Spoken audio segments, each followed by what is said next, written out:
Okay, we're going to jump into this. So this is part of the title that you've seen in the program. This is a quote that I've used for years when I teach classes, when I just have conversation with people around these issues. I cannot for the life of me remember the author who used this. I remember it's a female, but I don't remember who it was, but it's so powerful. And as we think about just difficult conversations, particularly conversations around race, this is one that I've used and it's been so helpful to me. Not by your hands, but it's in your lap. What in the world does that mean? You're thinking, what is this guy talking about today? I'm not holding anything. I mean, not by your hands, but it's in your lap.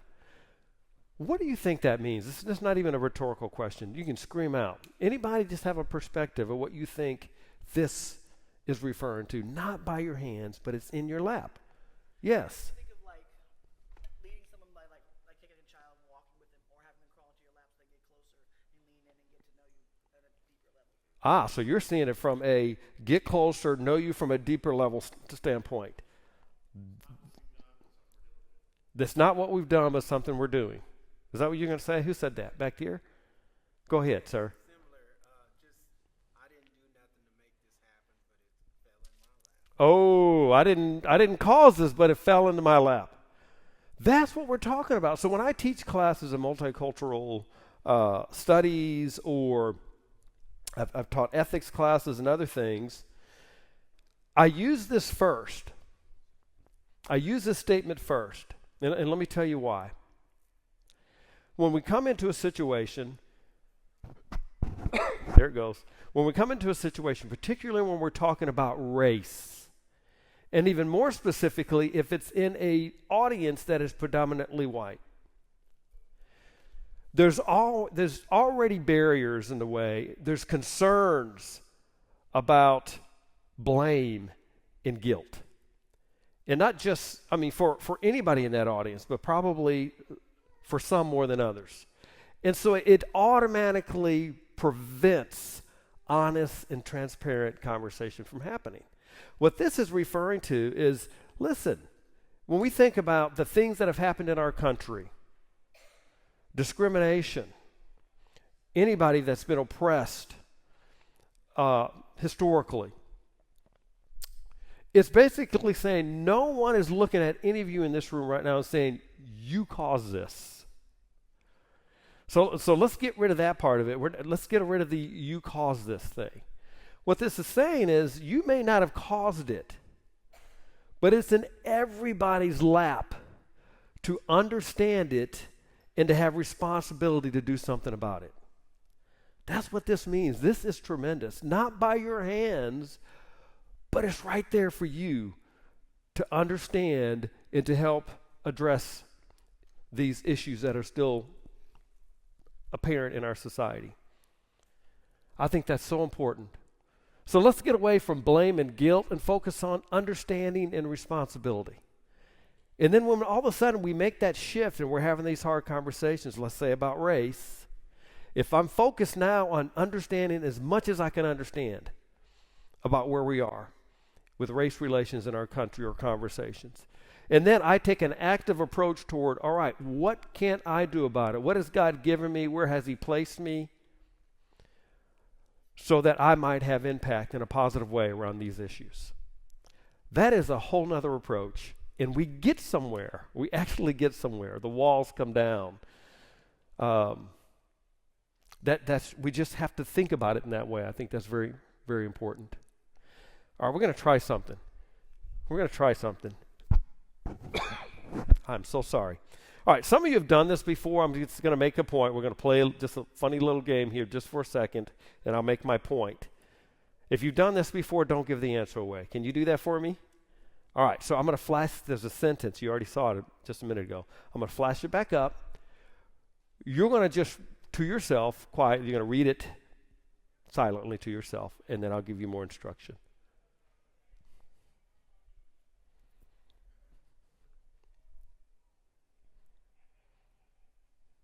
Okay, This time, when I put it back up, I want you, by the way, has anybody seen this? Oh, one person. I love when that happens. Do not give it away. This time, I want you to count the number of the letter F's that you see as in friend or Friday, okay? To yourself.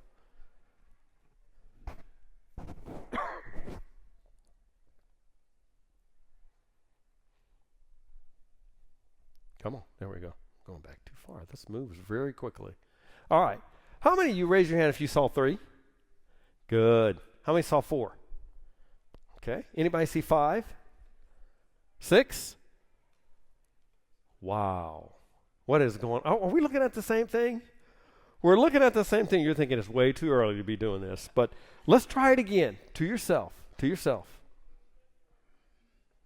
Oh, wrong way. There it goes.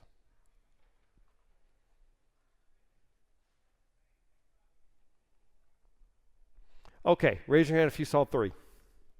Yay! Who saw 4? Good. 5? 6? Yes, you got it. There are 6 F's in this sentence.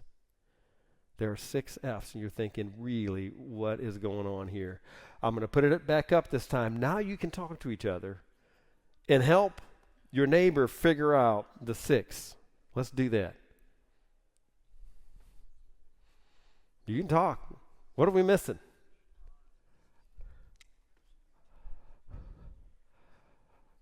What are we missing? For those who see 6, what are we missing? The ofs. Oh! I love it. Most people get 3. So if you saw 3, most get 3. Can everybody see the 6 now? Okay, I had a gentleman before, like an hour later, say, "Sir, I still don't see more than 3." So you got to see the 6. We're missing. Why did we miss the ofs? What happened? Yes. I just wanted to point out, I was one of the raised my hands I've done this for. I did it. I knew going in. I use this in my business. Yes. And I couldn't find the 6 F's. And you still couldn't. I was still finding. You were still. I love it. So why did we miss the ofs in particular? What do you think's going on there?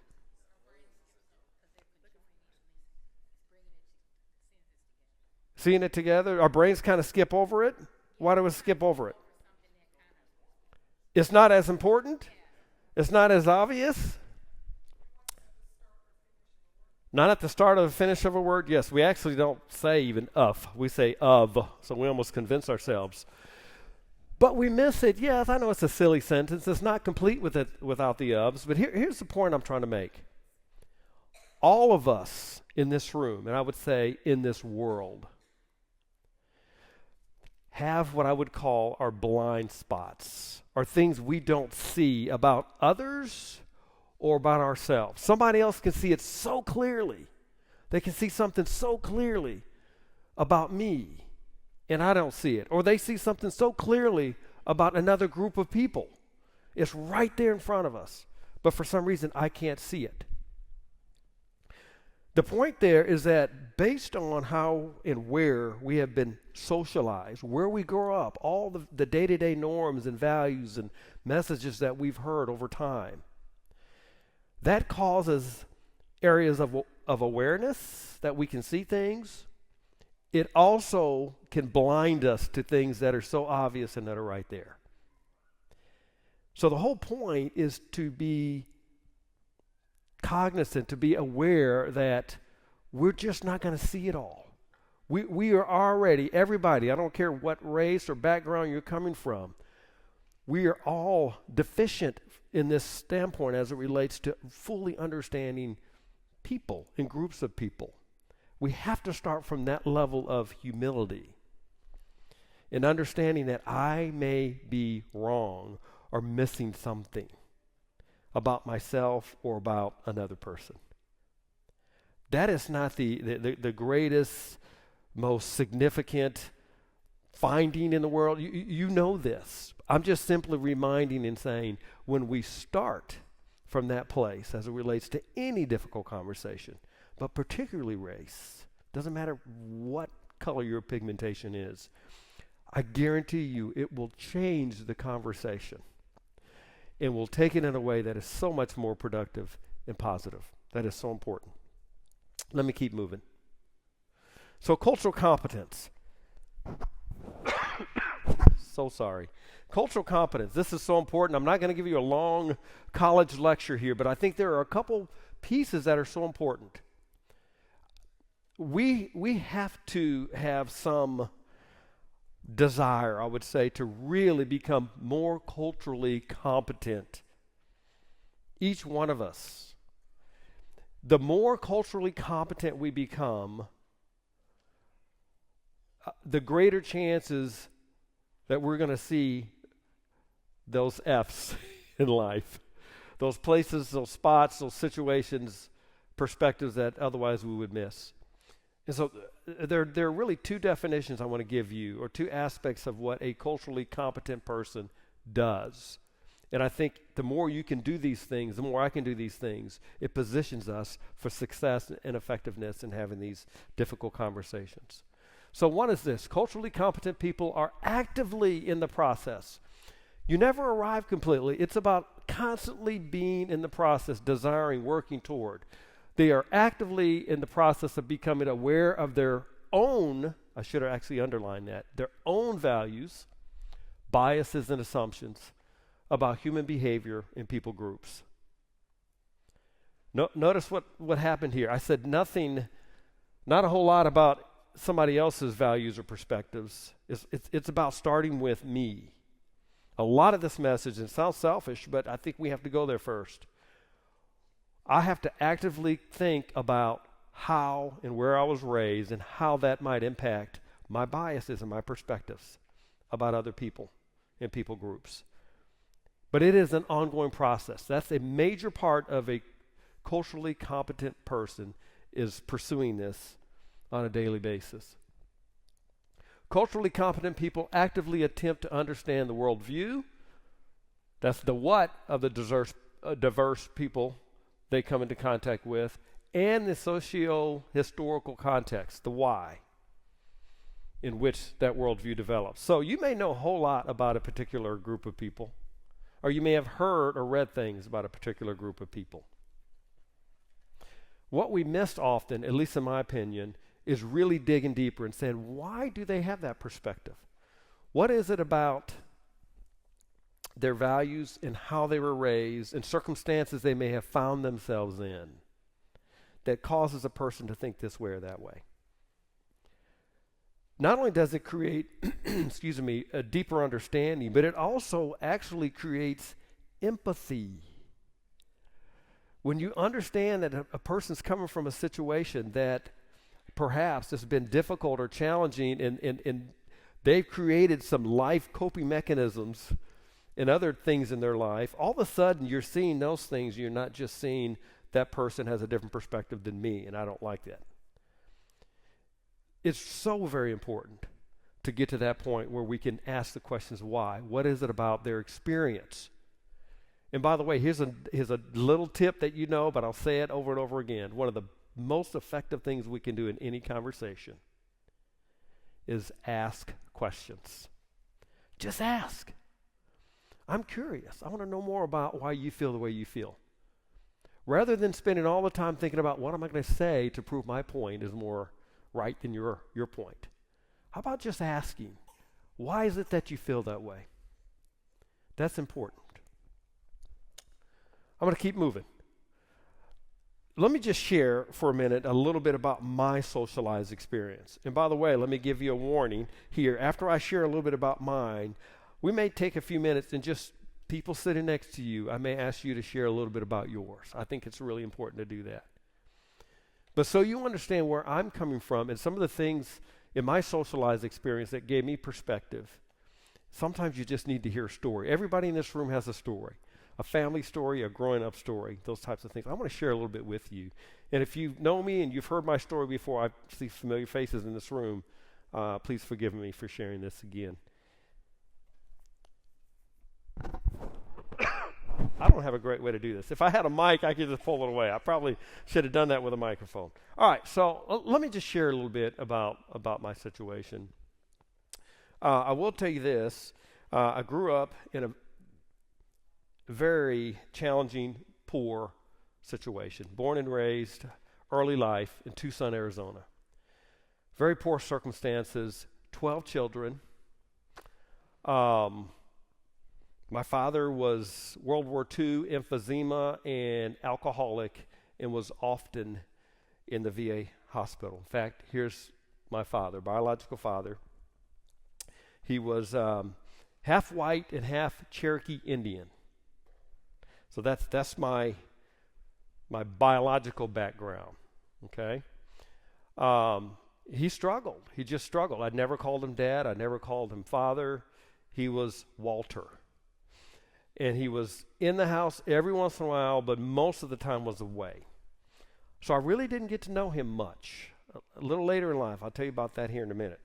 So 12 children, 9 boys, 3 girls, my twin brother and I, the youngest of those 12. We were on every government program you can imagine. Okay, food, clothing, all those things. We joke about it. My favorite was government peanut butter. Somebody else probably in this room has some government peanut butter. There we go. We called it government peanut butter. There we go. And, and so that's what I grew up on. I was used to very colorful money. You know what that is too. But that was just our life. We struggled. We really, really, really struggled. My mother, beautiful person, but struggling to just keep any food on the table and to keep all these kids going. And it was tough. It was really tough. And I learned more as I got older. Well, she became ill over time, and things got a little tough. And so when my twin brother and I were 9 years old, my mother went into the hospital in December. And I just remember, I'll say this, and I'll never forget it, but on Christmas morning, one of my older sisters coming in the bedroom, waking us up. And you're ready for that Christmas morning, and all we heard was, Mama's dead. She's gone. And it changed everything. It changed everything. Older brothers and sisters, quite frankly, weren't in a position or well enough. Some really struggled with a number of different things in their lives. They weren't really responsible enough to take care of us. We kind of ran the streets. We lived with friends in the neighborhood here and there. It got pretty messy. Finally, one of my brothers, I thought he was much older then. He was only 16. He took 4 of his siblings and an alcoholic, ill father, and we moved to some relatives who said they would take care of us in Chicago, Illinois. It was the first time I'd ever left Tucson, Arizona. Well, I'd been to Phoenix, 2 hours away. First time I'd ever gone. We got on a Greyhound bus. We drove for 2 days, more than 2 days, and we ended up in this place that had this very cold white stuff all over the place. I had no idea what it was. You talk about an adjustment. We absolutely hated it. The kids at school wanted to beat us up. We were the different kids. We started ditching school. We just didn't go. We'd hang out and run the streets and do those types of things. Finally asked my biological father, hey, can we maybe go back to Tucson and live with an older sister? And he finally gave in and said, okay, that's fine. So my twin brother and I and one other sibling, somehow somebody paid for a flight and we got back to Arizona. Excuse me. And we got back to Arizona, stayed with an older sister. She had all types of challenges, to be honest with you. Lived with a boyfriend who was abusive. He was just abusive. Big guy. He never laid a hand on us because we had older brothers there that they wouldn't tolerate that in the area. But he verbally would abuse us and then also would hide food from us. And so he had food in the room, in the closet. We could see it, but we couldn't have it. We were missing 20, 30 days at a time, schooling. We were just missing it, ill-prepared, grossly ill-prepared academically. One evening, let me try to move this story up here. I'm going a little slow. One evening, Wayne, this was my sister's boyfriend, made this wonderful meal. Said, boys, you're going to go on a trip tomorrow morning. Let's have this meal. Pack your things, all your stuff. We had just one bag. It was a grocery store there called Lucky's. We had one Lucky's paper bag each. That's all we had. And so we had our things packed. Next morning, we have a small breakfast. We're sitting in the living room with our bag, and we notice a white station wagon pulls up. A lady gets out. She has a briefcase. She comes to the door and comes in. They welcome her, and she says, boys, she was a social worker, as you can imagine, we're going to go to another home. It's about 50 minutes or so from here, but it's another family you're going to live with. Let's get in the vehicle, get your things, go say bye to some of your siblings and friends around the area. That's what we did. So we got in, went to a foster home, had 3 meals a day, had to go to school, but it was also a very verbally abusive situation. Just not a good situation, I'll say it that way. We had a social worker there. His name was Jack. I'll never forget Jack. He had a motorcycle. He had a black leather jacket. We thought he was Fonzie. It was just cool to hang around with Jack. So Jack would come. There's no way a social worker could do this today. He'd take us one person at a time, the back of his motorcycle, and drive us to the park, and then just say, tell me, how's your life going? What's going on? How can I help you? Well, one of those visits, he asked us a question individually. He said, would you like to be considered for adoption? And he said, listen, there's this show, Channel 12 in Arizona, and it's called Wednesday Night's Child. We could put you and your brother on that, feature you, and see if a family might want to adopt you. I said, sounds great, but the Neelys, the foster family, what they told us was, nobody's going to want you. You either stay here or you'll go to a boys' home and you'll rot there. Nobody will want you. You're not worth it.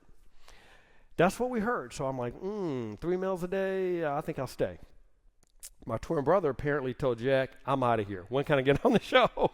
So I talked with him and finally agreed, all right, if you're in, you want to do this thing, I'll do this thing. So that's what happened. They videotaped us.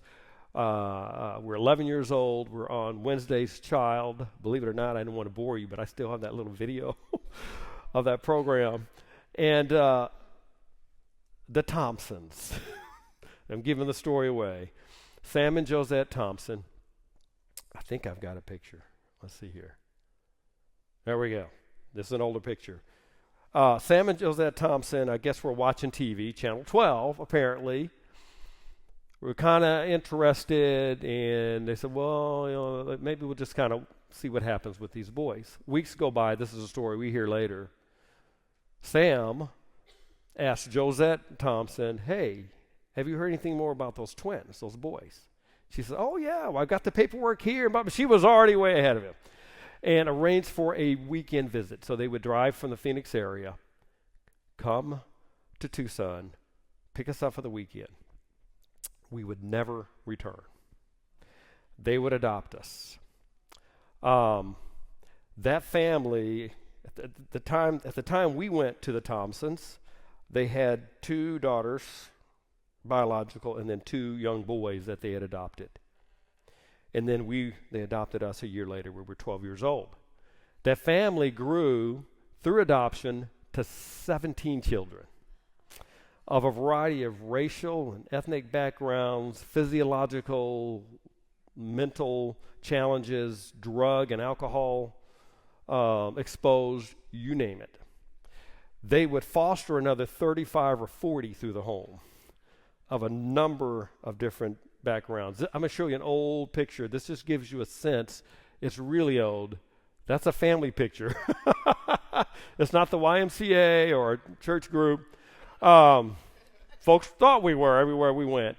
Some are brothers and sisters. Some are, nieces and nephews in that. But guys, just looking at it, okay?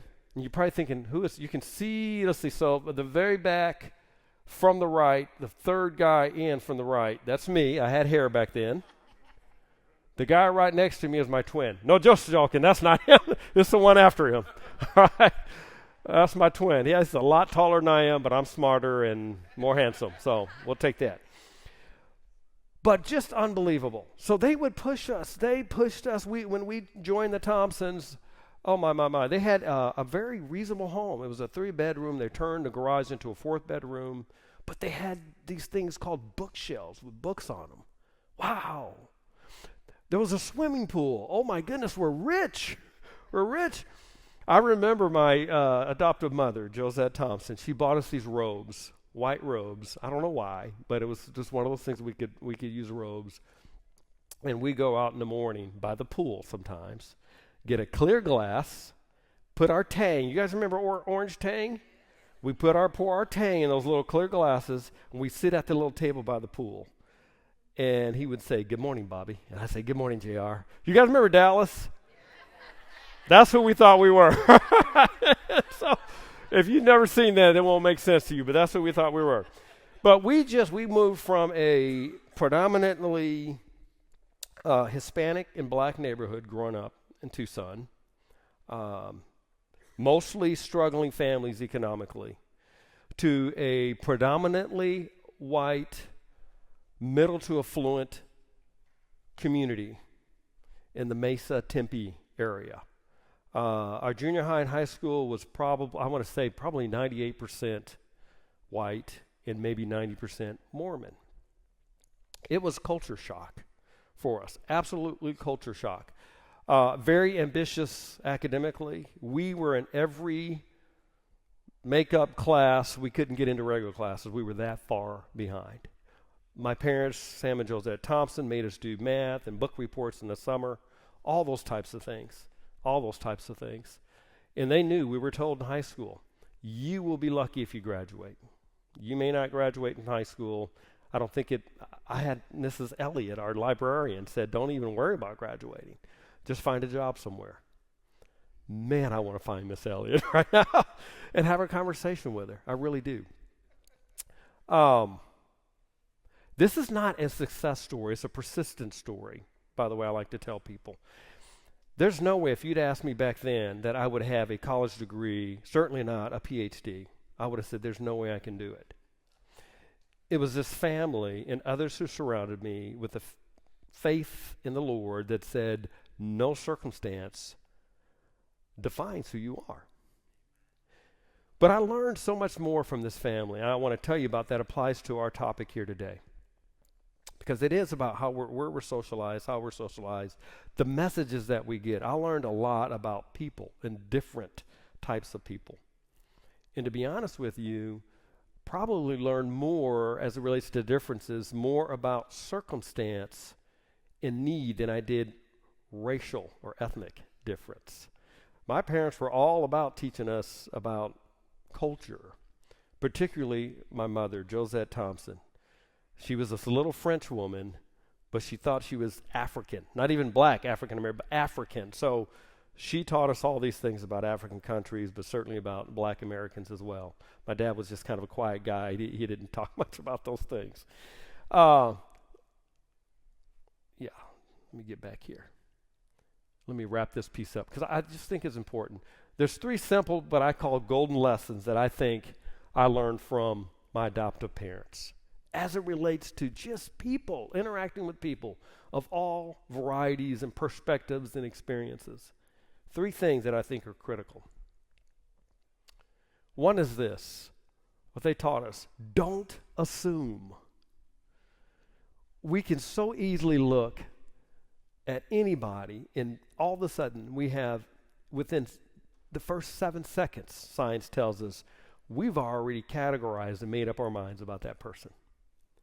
And we do that out of fear because we don't like knowing. We want to know how to respond to someone. So we have to make up things and put someone in a category to give us a sense of confidence of how we need to respond to them. But it may be so far from who they are. So my parents would tell us all the time, do not assume that you know something about a person. I don't care what color they are, what religious background they're coming from, all those things. You really have to work at understanding where they're coming from. The other thing they taught us about don't assume, if someone says something to you and it's offensive, don't assume that it was intended or they were meant to be racist. Really understand the intent of their heart first. It could be that they're just unaware. It could be that they are what's called culturally encapsulated. Perhaps someone grew up in an area where it was quite homogenous. Everyone looked like, talked like, thought like them, and they just weren't exposed a lot to the group you're coming from. And they may have said something that was, I call honest ignorance. They didn't mean to harm you. They just didn't know. They just didn't know. And so they taught me that.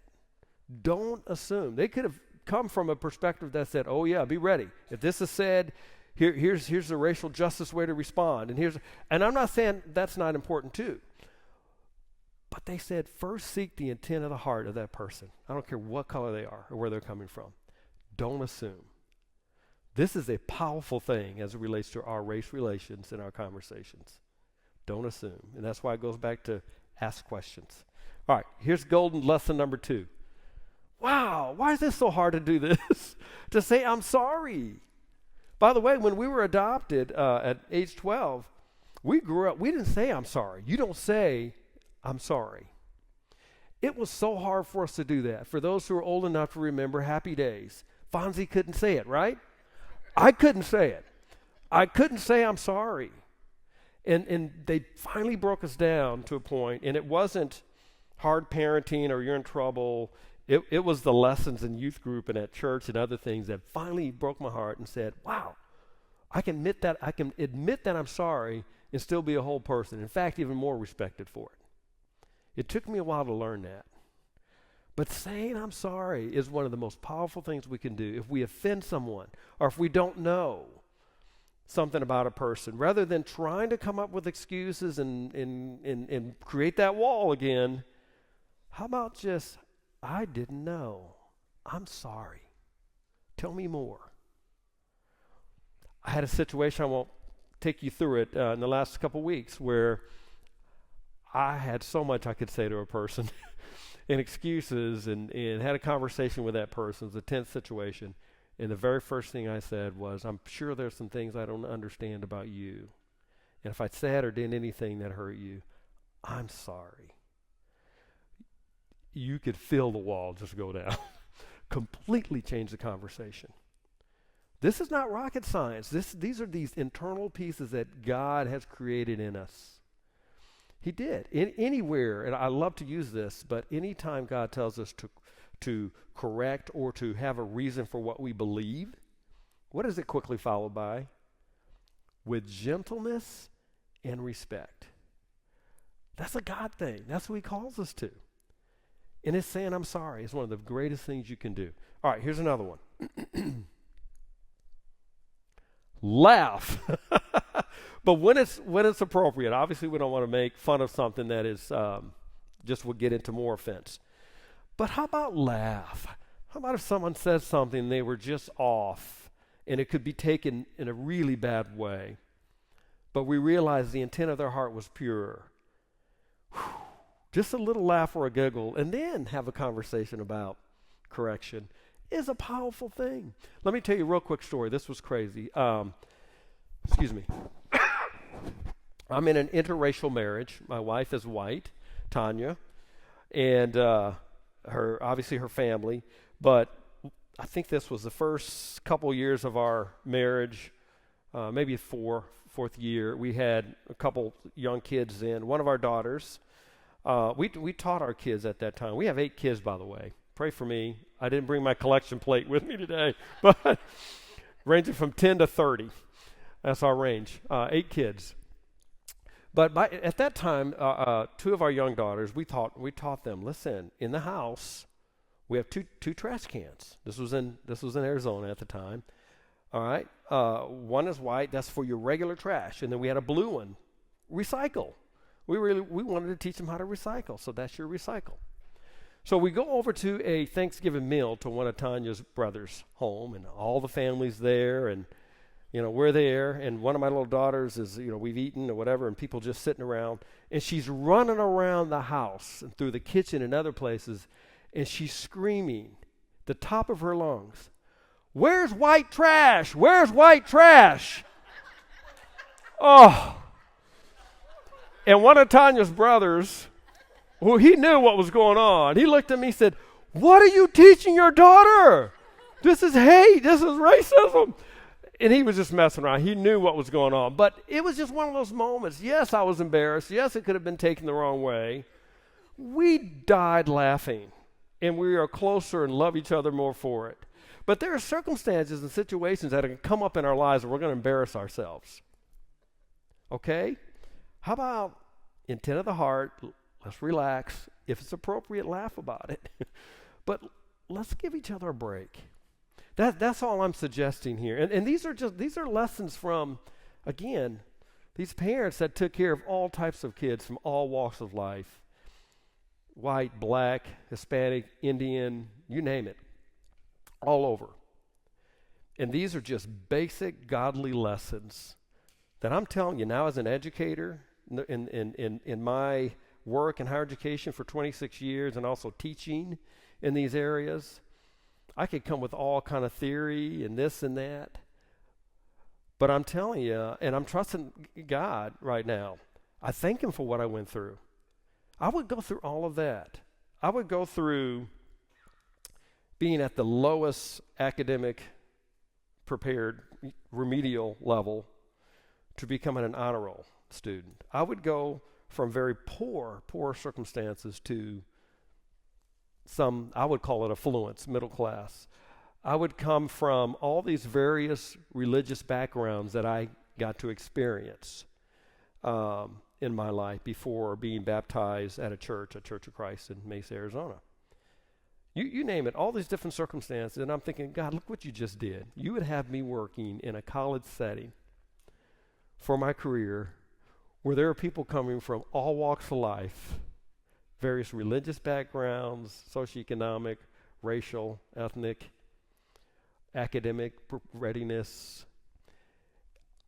You gave me all that so that I have more empathy and understanding to do what I do with these people. I really do believe that.